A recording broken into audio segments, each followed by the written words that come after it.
মহাপ্রভুর একজন পার্ষদ ছিল, যার নাম গৌরীদাস পণ্ডিত।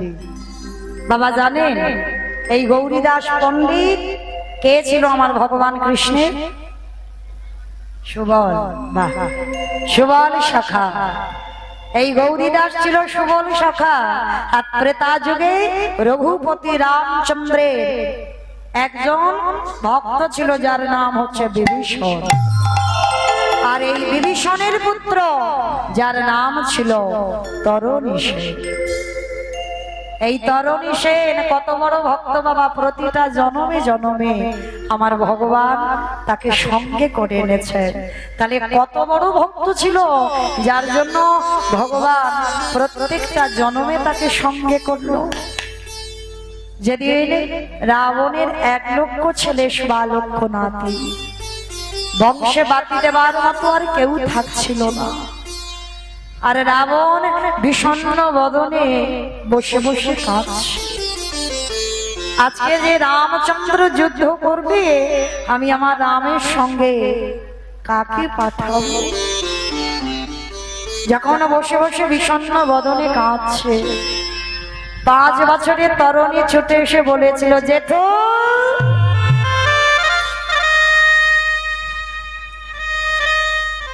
জেঠু আমি আছি, আমি যাব রামের সঙ্গে যুদ্ধ করতে। না তরুণী, তুই যে আমার একমাত্র নয়নের মনি, তুই যে আমার একমাত্র বুকের ধন,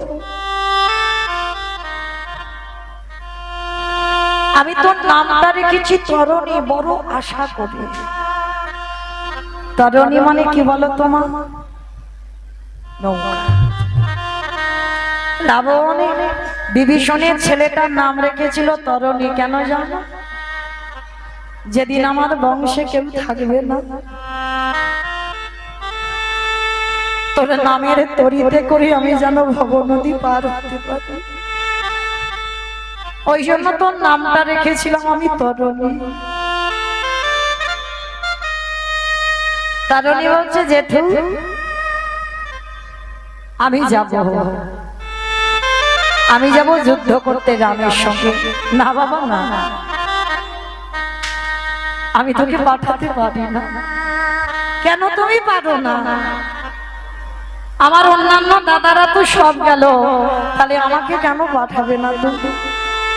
ওরে, যদি তোর মা সরমা না থাকতো, তাহলে আমি তোর অনুমতি দিতাম। এখনো যে তোর মা সরমা বেঁচে আছে। অনেক আগেই বাবা তরুণীর বাবা বিভীষণ ধরা দিয়েছিল। আর আজকে তরুণী বলছে, আচ্ছা জেঠু, আমি যদি একবার আমার মার কাছ থেকে অনুমতি আনি, তাহলে তুমি আমায় বিদায় দেবে তো? হ্যাঁ বাবা, আগে তোর মা অনুমতি দেখ, তুই যুদ্ধে যাবি, তাহলে আমি তোকে বিদায় দেব। ঠিক আছে জেঠু, তাহলে তুমি দাঁড়াও, আমার মার কাছ থেকে অনুমতিটা নিয়ে আসি। ছুটে গেছে সরমার কাছে। আর সরমা তখন কোথায়? ঠাকুর ঘরে বসে বসে নিরজনে ভগবানের কাছে জানাচ্ছে, দয়াময় আমার তরুণীকে তুমি তোমার চরণে আশ্রয় দাও, ওকে তুমি জানো চরণ ছাড়া করো না। আর ঠিক সেই সময় তরুণী গিয়ে ডাকছে, মা, ও মা। কিরে তরুণী, আমায় ডাকছিলিস বাবা? ও মামা, একটা কথা বলবো। কি কথা রে বাবা? ও মা, রামচন্দ্রের সঙ্গে যুদ্ধে যাবে আর কেউ নেই। ও মামা, একবার তুমি আমায় অনুমতি দাও, আমি রামচন্দ্রের সঙ্গে যুদ্ধ করতে চাই। না না তরুণী, না, খবরদার ও কথা বলিস না। রামচন্দ্রের সঙ্গে যুদ্ধে গেলে কোনদিন তুই আর ফিরে আসবি। ও মা, আমি তো জানি, আর জেনেই তো আমি যেতে চাইছি। তুমি বলো আমার জেঠুর বংশে তো আর কেউ নেই। মেঘনাথ বধ হলো, ইন্দ্রজিৎ বল হলো, ময়ূরাবণ বধ হলো, সব চলে গেছে। তুমি অনুমতি দাও। তরুণী একেবারে নাছা, দিতেই হবে বিধান। বেশ, সাধুমা বলেছিল তরুণী তবে যাবি যা, তবে একটা কথা দিয়ে তোকে যেতে হবে। ওরে তরুণী রে,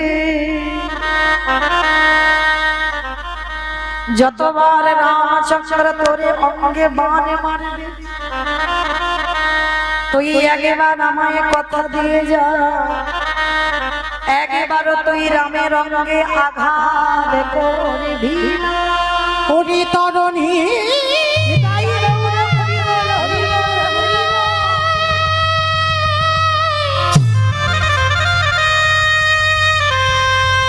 ওই রামে বড়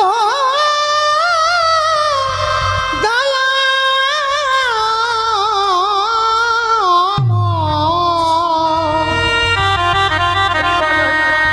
তুই কখনো তারে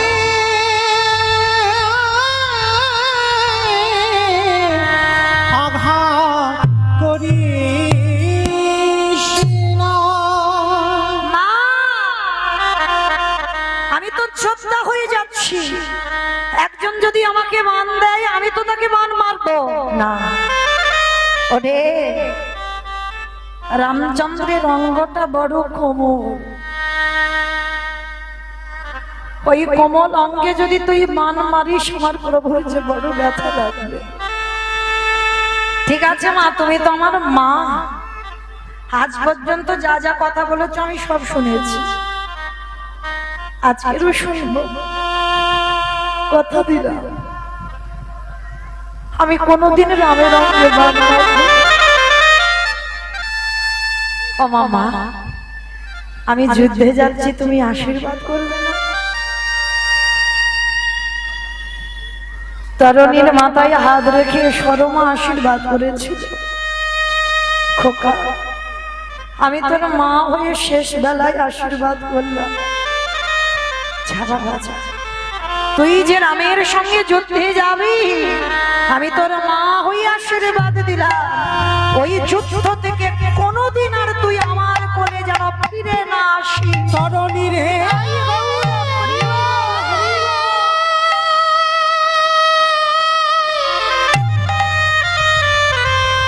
তুই যুদ্ধে গিয়ে ফিরে আসবি না, এটা তুই কি বলছো? এই আশীর্বাদ করিলাম তো।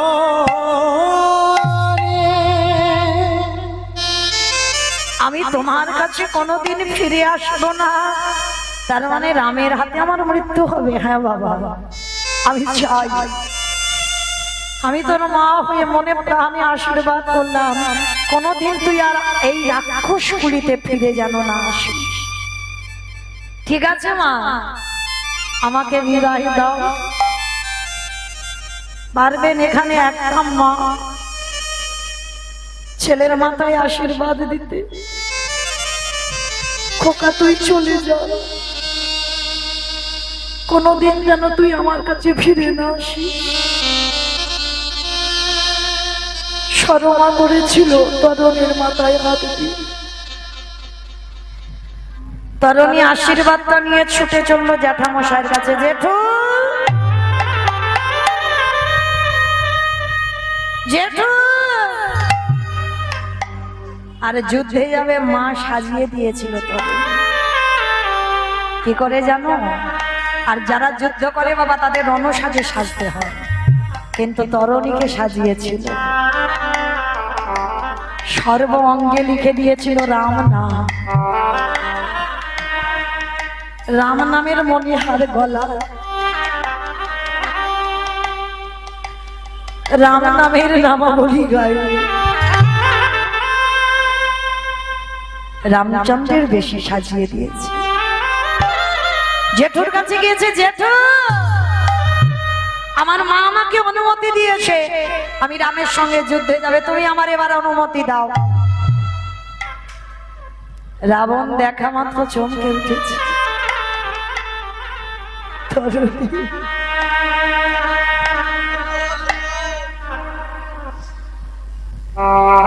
কে তোকে সাজিয়েছে?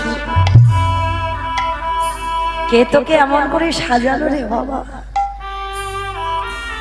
বলে কেন জেঠু? আমার সাজানোর তো একজনই আছে, যে হলো আমার গর্ভধারী।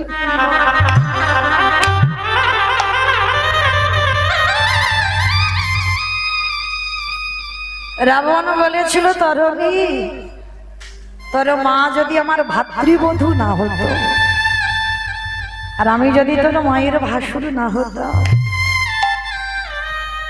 একবার তোর মায়ের চরণ ধুলা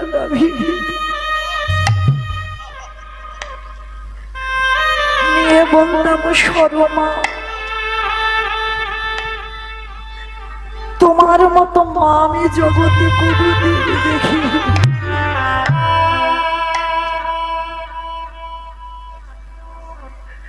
তোমার মতো মা আমি এই জগতে কোনোদিন দেখি। কিন্তু আমি তো বড়, আমি তোর মাকে প্রণাম করতে পারবো না, তাই তোর সাজ দেখে দূর থেকে তোর মাকে প্রণাম করব। আমি যেন জনম জনম তোর মাকে যেন আমি ভাতৃবধূ হিসাবে।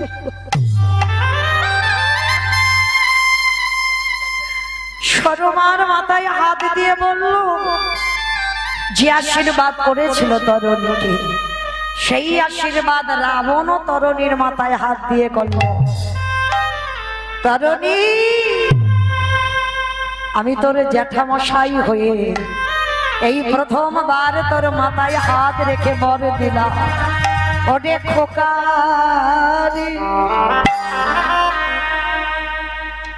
যে জেঠু তোর জীবনে ভালো চাই, সেই জেঠু প্রথম আমার আশীর্বাদ দিল। কালে যাবে নামের শোনে যুদ্ধ, আমি তোরে জেঠু হয়ে আশীর্বাদ দিলাম, যেন কোনোদিনই এই রাক্ষস কুলি দিয়ে আর ফিরে না।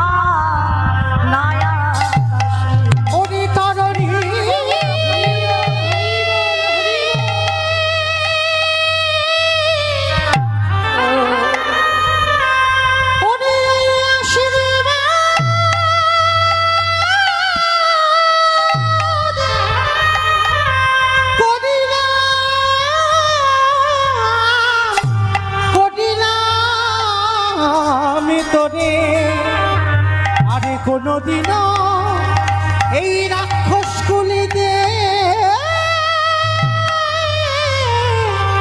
আসিস না।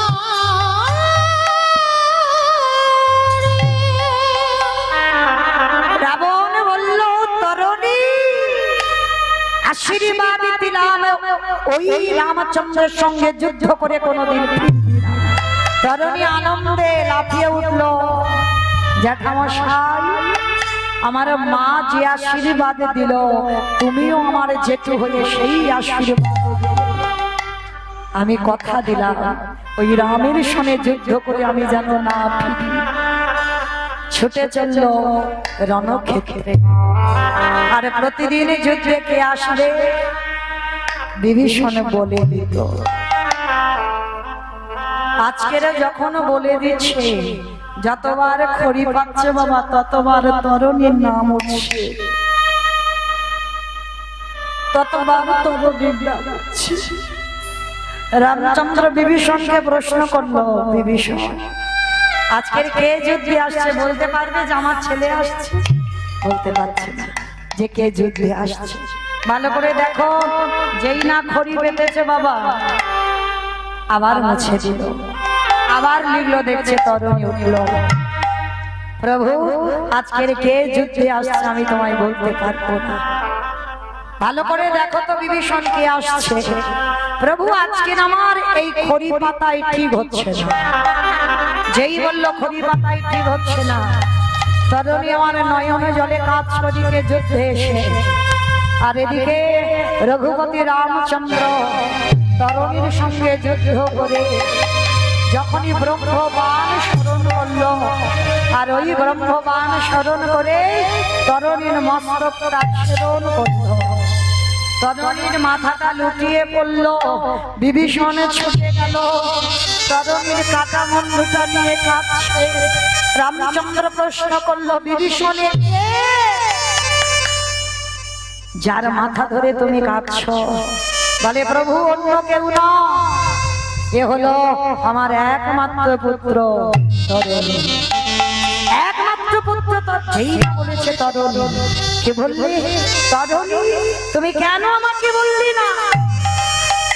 যেই না নয়নে জলে বহু ভাসিয়ে কাঁদছে, বিভীষণ বলল, প্রভু আশীর্বাদ করো, এই তরুণীকে তুমি জনমে জনমে সঙ্গে নিয়ে আসো। আশীর্বাদ করলো, এই তরুণী হলো সুবল সখা, আর সেই সুবল সখা কলিযুগে হলো গৌরী দাস। এই যে বলছি হরিনাম আমাদের একমাত্র সম্বল, ভালো করে একটু বাস্তবে মিলিয়ে দেখেন তো, হরিনাম সম্বল নয়। সে যে যত বড় ধনী হোক না কেন, যার যত টাকা থাকুক না কেন, যার যত অর্থ থাকুক না কেন, মনে রেখো শেষের দিনে তোমার এরা কেউ আপন নয়। যতই আপন আপন করে আঁকলে বসো না কেন, এরা কেউ তোমার নয়, সব দুদিনের জন্য। ছেলে আমারে, মেয়ে আমারে, জায়গায় আমারে, জমি আমারে, বৈভব আমারে, বন্ধু যতই আমারে আমারে করো না কেন, একেবারে যদি বাঁশি বেজে যায়, পড়ে থাকবে সরকারি ক্ষমা। ওগো এসেছো একা, তুমি যাবে একা। শেষের দিনে যত আগলে বসে থাকো না কেন, যত আমার আমার করো না কেন, যাদের জন্য তুমি কৃষ্ণ ভজন ভুলে যাচ্ছ, যাদের জন্য একেবারে কৃষ্ণ বলে কাঁদতে পারছ না, কেউ তোমার সাথ দেবে না। শেষের দিনে জানি না মা আপনাদের এই খৈজামারিতে নিয়ম আছে কিনা, তবে আমার ডায়মন্ড হারবার এলাকায় নিয়ম আছে। মানুষ মরে গেলে কিছু দাও বা না দাও, দুটো জিনিস ধারা করতে হবে, একটা হলো খোল আর একটা হলো করতাল। ওই পিছনে বাজাবে না, বলো হরি বলো হরি। কি মাইরা বলে তো আপনাদের এই এলাকায়? আচ্ছা কেন বলবো, এই জায়গাটা একটু বিচার করে কেন বলবো, বলো হরি হরি বল। ঠাকুর বিসর্জন করতে যাচ্ছ, বড় বড় ডিজে বক্স বাজছে, আর যেদিন আমাদের দেহ বিসর্জন হবে একটা ডিজে বক্স বাজিয়ে গেলে কি হতো না? তাহলে নিশ্চয়ই হতো। তাহলে হচ্ছে না কেন? এই জায়গায় আমার চৈতন্য মহাপ্রভু শিক্ষা দিলেন, ওরে কলির জ্ঞানম্ব জীব, ভালো করে পিছনের দিকে তাকিয়ে দেয়, এসেছি শাখা যাবি একা। তাহলে সাথ দেবে কে? না শুধু বাবা তোমার কর্মফল। তুমি সারা জীবনে কি কি করেছো, কতবার হরিবাসরে বসেছো, কতবার ভাগবত আসরে বসেছো, কতবার গুরুচরণ আশ্রয় করেছো, কতবার সাধুগুরু বৈষ্ণব সঙ্গ করেছো, এই ভালো ভালো কর্মগুলো তোমার সাথ দেবে। তবে মায়েরা একটা গ্যারান্টি আমি দিতে পারি, আর একজন তোমার সাথ দেবে, সে কে জানো? এই হরি নামে যাবে। আমাদের পচা দেখো দেখো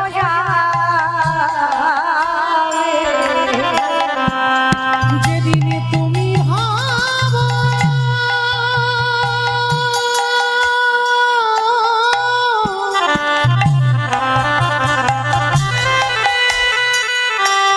যেদিন তুমি ভাবো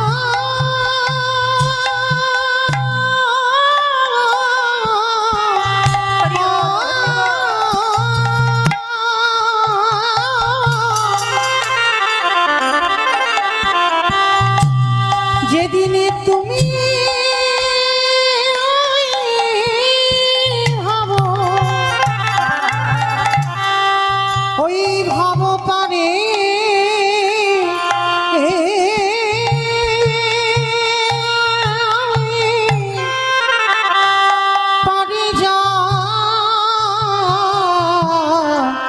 যাবে সেই দিন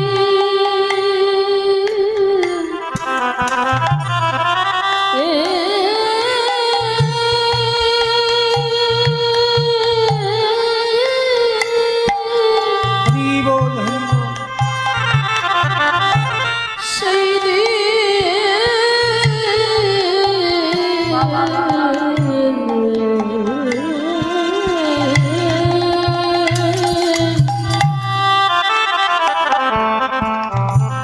সেই দিন নাম যাবে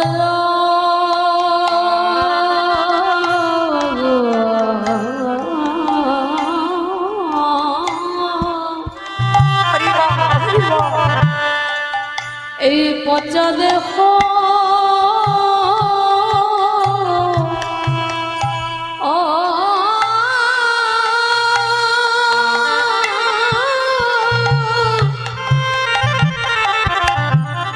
দেহ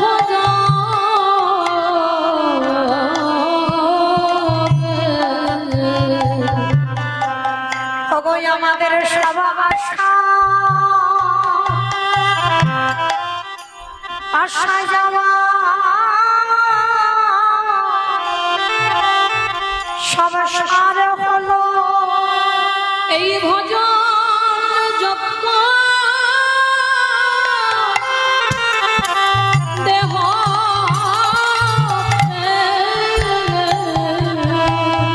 ওগো আমরা জেগে নিয়ে এলাম আমরা প্রেমে নিয়ে গেলাম একেবারে হরি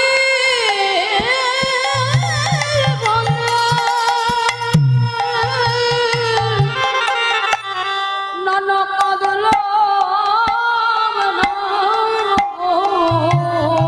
আমাদের কৃষ্ণ ভজন কারোর হলো না গো 84 লক্ষ জনী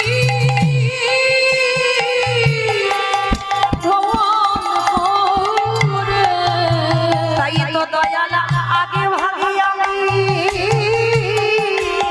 তব চরণে জানাই দিলাম আমাদের আর বলো হইব না আমাদের কৃষ্ণ ভজন হলো না গো আমাদের আশা যাওয়া সার হলো আমাদের মানব জনম বিফল হলো একেবারে হরি বলে কাঁদলাম না। আমাদের কৃষ্ণ ভজন হলো না গো শুধু আশা যাওয়া সার হলো শুধু এলাম খেলাম চলে গেলাম নানা হরি বলে কাঁদলাম না রে।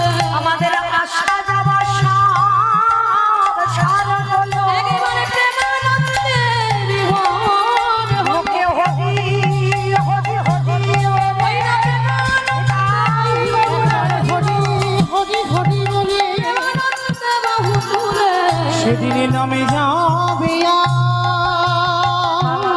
আরে এই পচা দেহ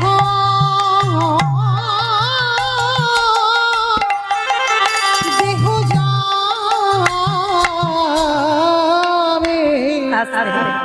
ভগবান বললেন যে আমারে চাই তারই আমি চাই আরে যে আমারে না চাই তারই আমি না চাই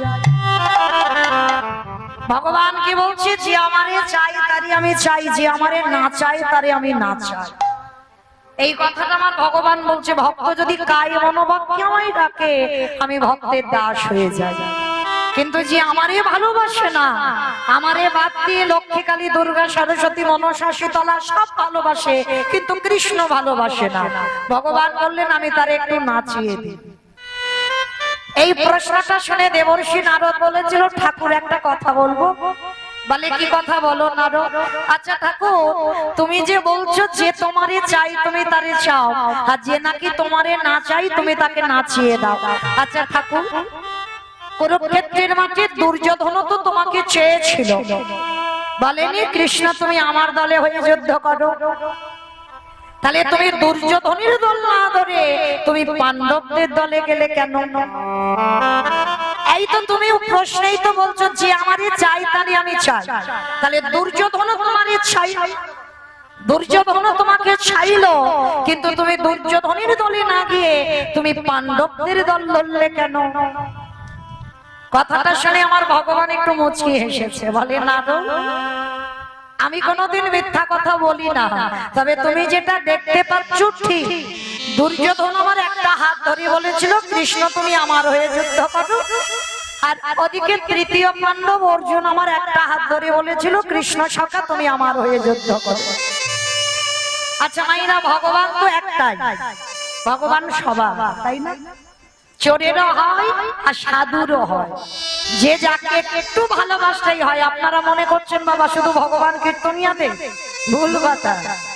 একটু তাকে ভালোবেসে দেখো, ভগবান আমার থেকে তোমার বেশি ভালোবাসবে। কারণ চোরকে বলে চুরি করতে যা, আর মালিককে বলে তুই নিশ্চিন্তে ঘুমা, তোর মাল আমি পাহারা দিচ্ছি। তাহলে ভগবান কারোর একার সম্পদ নয়, ভগবান সবার। তাহলে ভগবান যদি সবার হয়, তা নারদকে বলছে নারদ অর্জুন আমার একটা হাত ধরেছিল, দুর্যোধন আমার একটা হাত ধরেছে, আমি তো একা, আমি কার দলে যাব? ওই জন্য আমি একটা সিদ্ধান্ত দিয়েছিলাম। কি সিদ্ধান্ত? আমি ঘুমাবো, ঘুম চোখ খুলে আমি যার মুখ প্রথম দেখবো আমি তার দলে হয়ে যাব। আমাইরা এই কথাটা মন্দ নয়, বলে ঠিক আছে কৃষ্ণ, এই বুদ্ধিটা তুমি ভালো বের করেছো, তাহলে তুমি ঘরে গিয়ে ঘুমাও, ঘুম চোখ খুলে তুমি যার মুখ দেখবে তুমি তার দলেই যুদ্ধ করো। আর এই কথাটা শুনে বাবা দুর্যোধন সারা রাত ঘুমায়নি। কেন ঘুমায়নি? মনে মনে ভাবলো বাবা যদি ঘুমিয়ে পড়ি আর আমার উঠতে যদি একটু দেরি হয়, তাহলে তো কৃষ্ণের ঘরে অর্জুন আগে চলে যাবে, আর আমার ভগবান অর্জুনের হয়ে যাবে। তার থেকে আজকের আমি সারা রাত ঘুমাবো না। একেবারে রাত থাকতে থাকতে ভগবানের ঘরে পৌঁছে গেছে দুর্যোধন। আর ভগবানের ঘরে গিয়ে পৌঁছে গিয়ে বাবা চারিদিকে শুধু খোঁজাখুঁজি করছে। কি খুঁজছে বলো তো? কৃষ্ণ তুমি তো জানো আমি তোমার ঘরে আজকে আসবো, তুমি তো জানো আমি নিচে খুব একটা ভালো বসতে পারি না, তুমি আমার জন্য একটু চেয়ারের ব্যবস্থা করতে পারো? অপরাধ নেবেন না বাবা, এই যে এখানে কত গণ্যমান্য ব্যক্তিগণ আছে, অনেক অনেক ভক্তরা আছে বাবা, তবে কাউকে উদ্দেশ্য করে নয়, আমি আমার এলাকার কথা বলছি। যদি একটু চাকরিভূত করে বা একটু মাইনে টাইনে বেশি হয় বাবা, তাদের দেখলে মনে হয় যেন পা মাটিতে পড়ে, মানে ছেঁড়া তিরপলই বসতে বাবা তাদের পছন্দ নয়। বলে কীর্তনে গিয়ে কীর্তনিয়া কীর্তন গাইবে, আর আমি এত টাকা মাস গেলে মাইনে পাই, আর আমি একটা ছেঁড়া তিরপলে বসে কীর্তন শুনবো? কিন্তু মনে রাখতে হবে বাবা, বড় যদি হও আগে তোমাকে নিচু, আগে নত হও, সাধুগুরু বৈষ্ণব চরণে সম্মান দিতে শেখো, আগে গুরুজনদের শ্রদ্ধা ভক্তি করতে শেখো, তারপরে সমাজে যদি তোমাকে বড় বলে তবেই তুমি বড় হবে, তার আগে নয়। নিজেকে নিজে বড় বললে তো হবে না। তো দুর্যোধনের তেমন একজন ব্যক্তি ছিল, মনে মনে করছে কৃষ্ণ তুমি কি পারলে না আমার জন্য একটা সিংহাসনের ব্যবস্থা করতে? ভক্ত বাৎসল্য ভগবান অন্তর্যামী অন্তরে শুনতে পেয়ে ভগবান যেখানে ঘুমাচ্ছিল মাথার দিকে বাবা একটা স্বর্ণ সিংহাসনের ব্যবস্থা করেছে। রূপ নয়, তামা নয়, স্টিল নয়, কাঠেরও নয়, লোহারও নয়, স্বর্ণ সিংহাসন। আর যেই না স্বর্ণ সিংহাসনের ব্যবস্থা করেছে, দুর্যোধন দেখে বলে উঠল কৃষ্ণ তুমি আমায় এত ভালোবাসো, আজকে তুমি আমার বসবার জন্য তুমি স্বর্ণ সিংহাসনের ব্যবস্থা করেছো। বাহ, এই না হলে তুমি আমায় ভালোবাসো? দুর্যোধন বসেছে বাবা। আর দেখবেন অনেক অনেক মানুষের একটা অভ্যাস আছে, এটাও কাউকে উদ্দেশ্য করে বলছি না, দেখবেন বসার সঙ্গে সঙ্গে বাবা একটা পায়ের ওপর একটা পা তুলে দেন, এতে সে মাটিতে বসলেও দেখবেন বাবা এই বসার ভাব দেখলে মনে হবে তার হৃদয়ে একটা আভিজাত্য ভাব আছে। অনেকে আছে বাবা বসলেই দেখবে একটা পায়ের উপরে পা তুলে দেয়, আবার শুধু পা তুলে দেবে না বাবা, পাটা দেখবেন ঝিরঝির করে নাড়ায়। তা দুর্যোধন অহংকারী যেই না পাটা নাড়াচ্ছে আর পায়ে থেকে ধুলোগুলো উড়ে উড়ে ভগবানের মাথায় পড়ছে। বিশ্বের স্রষ্টা মালিক ভগবান, যার ইচ্ছাতে জগতে চলে, সেই ভগবানের মাথায় পড়ছে পদধূলা। স্বর্গের দেবতারা বলে উঠল, দুর্যোধন, তোমার এই অহংকারের জন্য খুব তাড়াতাড়ি তোমার পতন অনিবার্য। তোমার মতো পাপিষ্ঠর পদধূলা আমার কৃষ্ণের মাথায় পড়ছে। আর ওই দিনটা বাবা অর্জুনের এত কালের ঘুম এলো, এক ঘুমে সকাল। আর যেই না সকালের কাকপক্ষী ডেকে উঠেছে, ছমকে উঠেছে, মনে মনে করছে তাই তো আজকে তো আমার সখার কাছে যাওয়ার কথা, আমি তো কথা দিয়েছিলাম, আর যে আগে যাবে, যার মুখ আগে দেখবে, কৃষ্ণ তার হয়ে যাবে। তাড়াতাড়ি করে আর কোনো দিকে দেখেনি বাবা, ছুটে গেছে কৃষ্ণের ঘর। আহা, এই জায়গাটা একটু আস্বাদন কর। কৃষ্ণের ঘরে গিয়ে দেখছে বাবা দুর্যোধনের পাদুকা দুটো খোলা।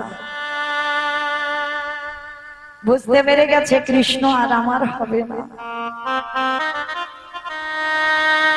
ও যে দুর্যোধনের হয়ে গেছে। তবু যাই, একবার শেষ বেলার মতো আমার সখাকে দেখি আসি। প্রবেশ করে দেখে না কৃষ্ণ এখনো ঘুমাচ্ছে, আর মাথার দিকে দুর্যোধন পাটা নাড়াচ্ছে, আর মনে মনে অহংকারে বলছে, অর্জুন দেখলে তো আজকে তুমি এমন ঘুম ঘুমিয়েছো, এবার তো কৃষ্ণ আমার দলে হয়ে যুদ্ধ করবে। অর্জুনও কিন্তু ওটাই জানে, কৃষ্ণ আর আমার হবে না, দুর্যোধনের হবে। আর অর্জুন গিয়ে বসবে কোথায় জানো? ভগবানের পাটা যেখানে আছে ওইখানে ছোট্ট একটা কুশের আসন পাতা আছে। অর্জুন গিয়ে বসেছে বাবা কুশ আসনের উপরে। আর যারা কাঙাল হয় তাদের কোনো আভিজাত্য, তারা চায় না যে ভালো জায়গা চাই তারপরে বসবে। পাণ্ডবদের হয়তো বাবা কিছু অভাব ছিল না, যাদের সঙ্গে কৃষ্ণ থাকে তাদের কি জগতে কোনো কিছু অভাব হয়? এ জগতে ধনী তো সেই যার হৃদয়ে কৃষ্ণ প্রেম আছে। বাহ্যিক জগতের আমার অনেক পকেটে টাকা আছে, আমার পাথর সেটিং করা ঘর, আমি অনেক বড় লোক, অনেক ধনী, ও ধনেতে কোনো কাজ হবে না বাবা। ধনী তো সেই হয় যার হৃদয়ে কৃষ্ণ প্রেমের ভান্ডার, যার একবার কৃষ্ণ নামে নয়নে বাড়ি ঝরে, যার কৃষ্ণ নামে যার হৃদয়টা দুলে ওঠে। অর্জুন গিয়ে কুশাসনে বসে দেখছে কৃষ্ণ এখনো ঘুমাচ্ছে। সখার চরণে দুটো বুকে ধরেছে, সখারে ওরে আর কি দেখো,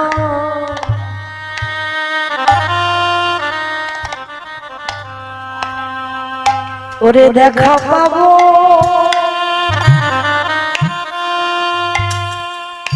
ও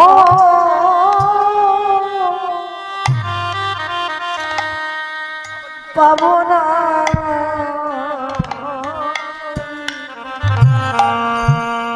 আমি যে ওই চরণে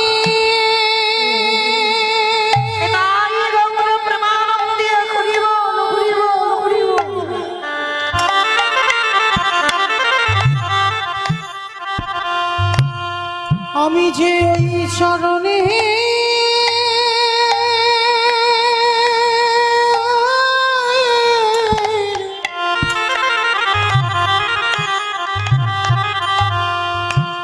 আমি যে ওই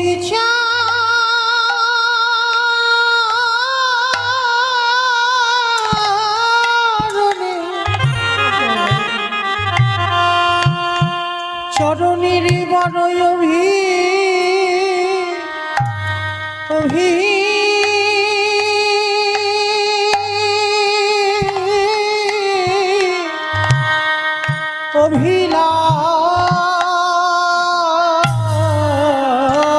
অভিলাষী আমি আর কি দেখো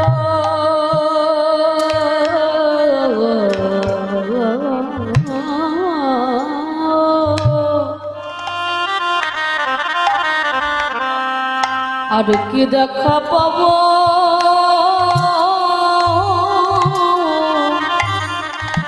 ও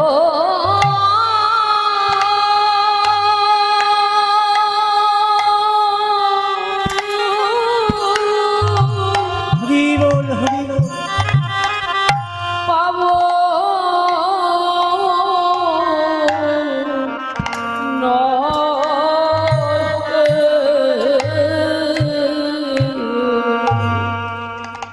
হরে কৃষ্ণ রে হরে কৃষ্ণ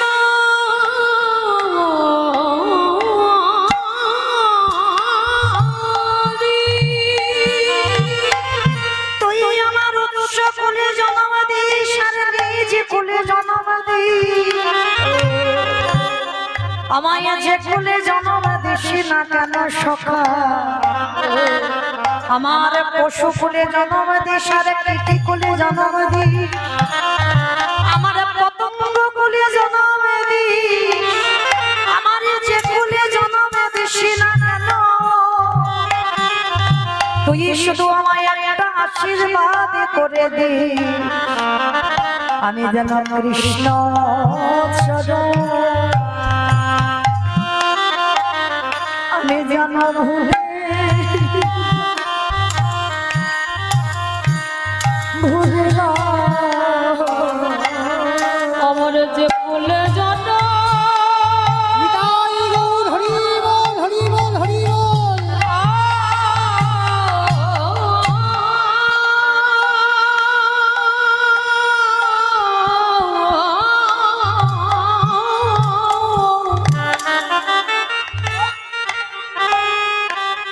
আমার যে ফুলে জন্য ভুগ্ন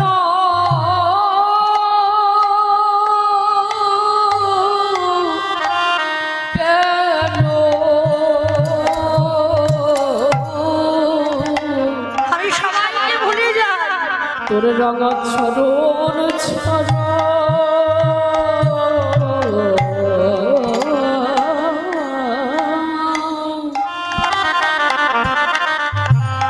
ছড়া করি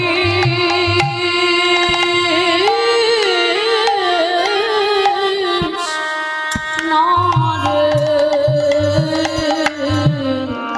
যেই না এসে আমার সখার চরণ দুটো বুকে ধরেছে ভগবান এক জায়গায় তো দুর্বল গো বলো তো কোন জায়গায় ভগবান দুটো বস্তু সহ্য করে না একটা হলো ভক্তের অহংকার আরেকটি বস্তু হলো ভক্তের চোখের জল আর একজন ভক্ত যদি চোখের জলই আমার গোবিন্দ চরণ ধোবাতে পারে আর কি আমার ভগবান থাকতে পারে একেবারে ঘুম চোখটা খুলে অর্জুনকে একেবারে বক্ষে জড়িয়ে ধরেছে আর অর্জুনকে বক্ষে ধরে বলল সখা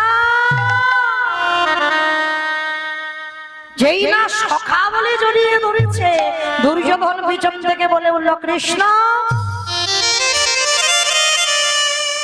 এইটা তুই কি করলে আমি তো তোমার ঘরে আগে এসেছি তার মানে তুমি আমার দিকে তাকাবে তুমি আমার পক্ষে হয়ে যুদ্ধ করবে একেবারে অর্জুনকে জড়িয়ে ধরলে কেন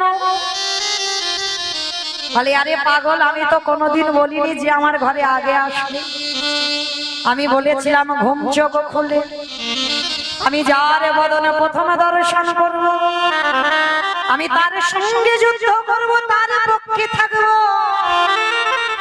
তাহলে ঘুম চোখ খুলে কেউ কি মাথার দিকে আগে তাকায় সবাই বাবা ঘুম চোখ খুলে আগে আমরা পায়ের দিকে তাকাই আর অর্জুন বসেছিল তো পায়ের দিকে আর যেই না পায়ের দিকে তাকিয়েছে এই কথাগুলো শুনে নারদ মুনি খিলখিল করে হেসে উঠেছে বলে ঠাকুর সত্যি করে একটা কথা বলবে তুমি সত্যি করে বলো তো, তুমি কি ওই ঘরে ঘুমাচ্ছিলে? সত্যি করে বলবে, তুমি কি ঘুমাচ্ছিলে? কারণ তুমি যেদিন ঘুমাবে সেদিন গোটা জগতের জীব ঘুমাবে। ভালো, আগে তুমি কি সত্যি ঘুমাচ্ছিলে? বলে নারদ, আমি ঘুমাইনি, আমি ছলনা করেছিলাম। আচ্ছা, তাহলে তুমি যদি মনে করতে সিংহাসনটা মাথার দিকে না রেখে পায়ের দিকে রাখতে পারতে, তার মানে তুমি ছলনা করেছো। তুমি জানো দুর্যোধন সে সিংহাসনে বসবে, ওই জন্য তো ওইটা মাথার দিকে দিয়েছো। আর কুশাসনটা অর্জুন বসবে, ওই জন্য পায়ের দিকে দিয়েছো। বলে না, এটা তোমার ভুল ধারণা। এই জগৎ সংসার আছে, যদি একজন ভাবিত কাই মন বাবাকে দেহ মন প্রাণ আমার চরণে সঁপে দেয়, আমি ভগবান হয়ে কি করি জানো? আমি জনমে জনম আমি তার হয়ে যায়। যে তাই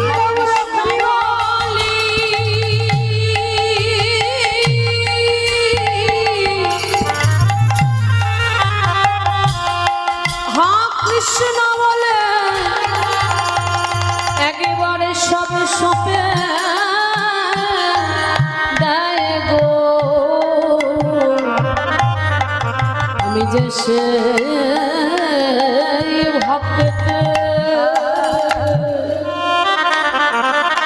ভক্তের হয়ে